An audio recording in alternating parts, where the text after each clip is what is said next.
I thought it'd be interesting to start a new set of videos. Every Tuesday, I'm going to give you a little tip about guitar or just music in general. And today I thought I'd keep it relatively simple for the first one. I think that people should be aware at the earliest moment possible about what their fourth finger is doing, especially when it's not playing. Far too often, I think we see people do this, where the fourth finger goes under the neck, and it normally goes in tandem with the thumb going over the top. And as we're going to play more and more on the guitar, we're going to need as many fingers as we got. If you really think about the guitar, we are hopelessly outnumbered with the amount of frets and strings that are on it, and you only got 4 fingers. So the more work you're going to have to do, the more difficult it's going to be. When we watch really, really great guitarists play, the thing that we notice the most is that they seem to make it look really simple, or at least they seem to make it look really easy.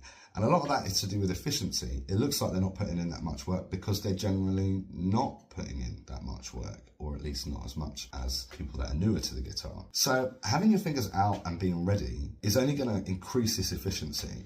If we've got any fingers when we're playing that have to do large movements to get to where they need to play, this is going to be less efficient, and probably the most common one that we see is that the fourth finger has to come out and then play and then go back to where it was. If we can keep it out all the time, it's going to be ready to play. The secondary reason that you might want to be aware of this is that just by the nature of your hand, your fourth finger's on the end. It's going to do all of your stretching. Every time you've got a note that's going to be further away than the position that you're playing in, your fourth finger's going to be the one that does it. So you want to make friends with it and be nice to it as soon as possible, because you're going to need it.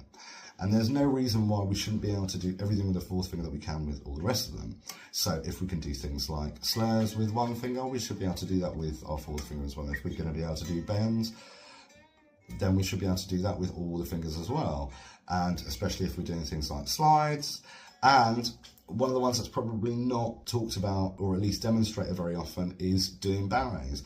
We normally end up doing them with the first finger, holding more than one fret, but there are so many instances where we're going to need other fingers to do that.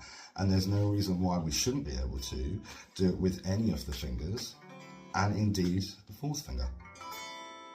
Anyway, I hope that helps. If there's anything that you'd be interested to hear about guitar, or anything that you might need help with the guitar, or music in general, let me know.